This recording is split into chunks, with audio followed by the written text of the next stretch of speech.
The morning I caught Karen, the self-appointed queen of our HOA, dragging my generator down her driveway, was the day everything changed. Picture this: sun barely up, coffee half spilled in my hand.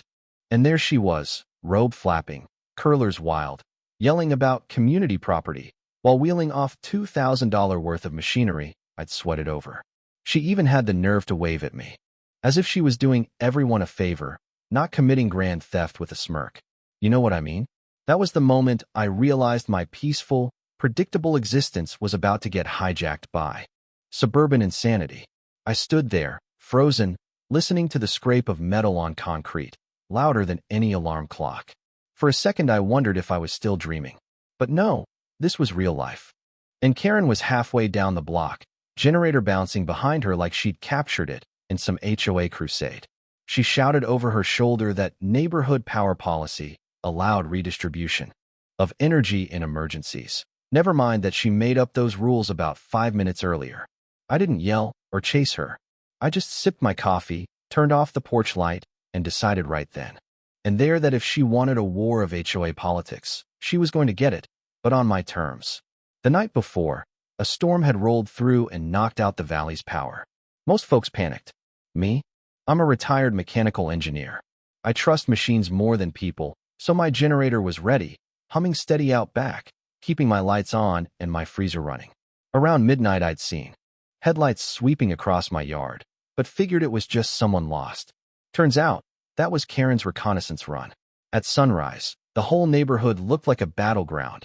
Extension cords, lanterns, people dragging coolers across dewy grass.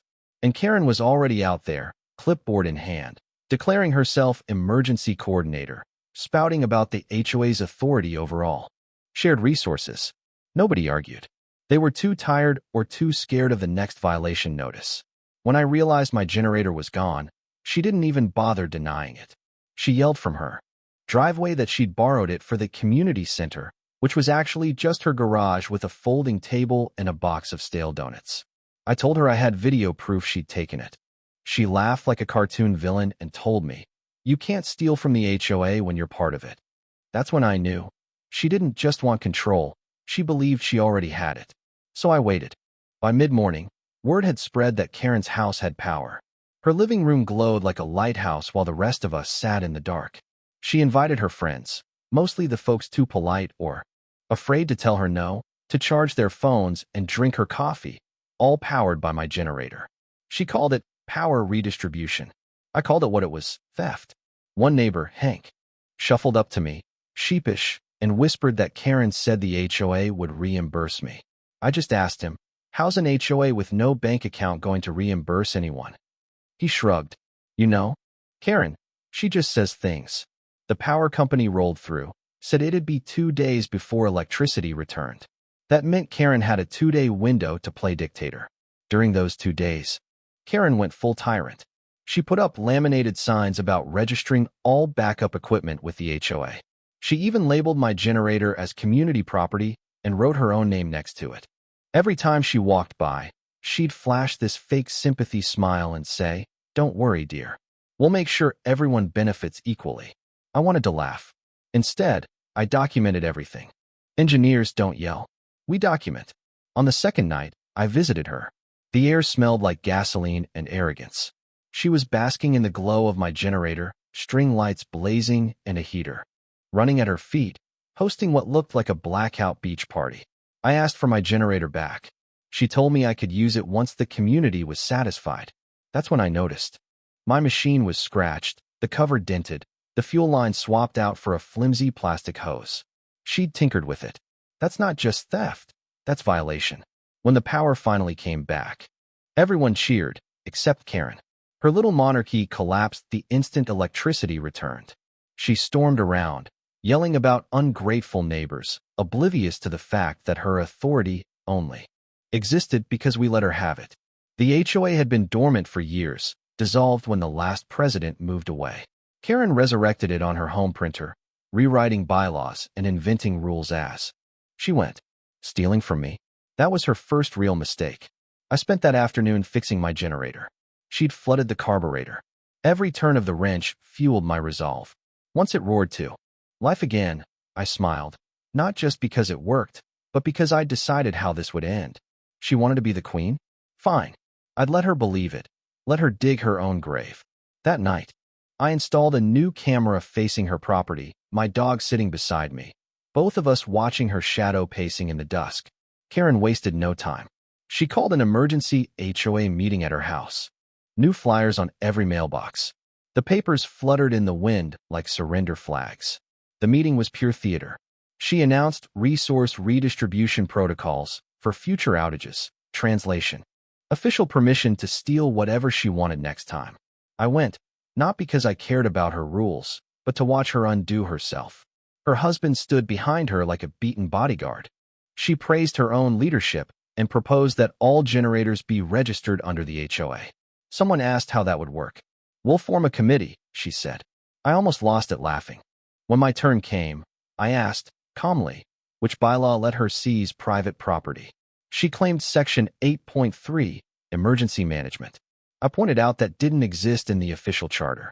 She said she'd amended the rules herself, no vote needed. That's when I started recording.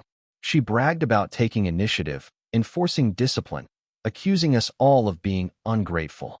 Finally, I asked her point blank if she believed she could enter private property during outages.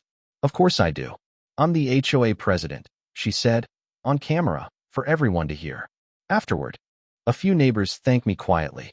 Most just scattered, afraid she'd see them talking to me. I didn't care about drama. I cared about precision. That night, I pulled out my old engineering blueprints. I didn't need lawyers or shouting. I needed logic and patience. Over the next week, Karen ramped up her inspections, knocking on doors, writing notes about porch lights and extension cords. I ignored her. Instead, I reinforced my property, steel-framed gates, hidden posts, new cameras. Neighbors whispered that I'd gone paranoid.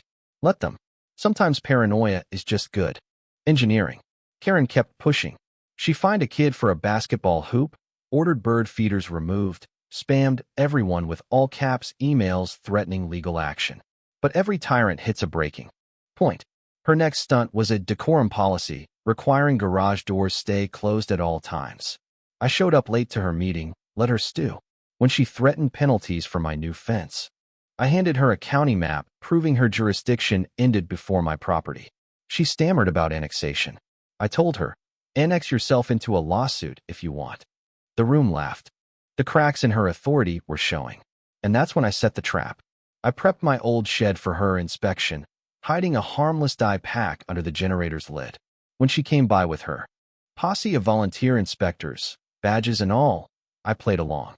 "Feel free to inspect what's yours," I told her. She swaggered in, yanked open the shed, and bam. Blue dye everywhere. Her face, hair, robe. She looked like she'd fought a blueberry pie and lost. The camera got it all. Word spread fast. The video was everywhere. Neighbors laughed, the tension broke, and Karen, once the terror of the block, became the joke of the town. Even the sheriff had to hold back a grin when she tried to accuse me of assault. "Karen," he said, "looks like you trespassed." Her empire collapsed. The old HOA charter was voided for fraud. She sent angry emails, posted rants online, nobody cared. Her house went up for sale. The neighborhood, finally free, began to heal.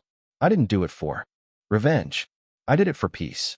For the first time in years, people smiled, helped each other, shared a barbecue instead of rumors.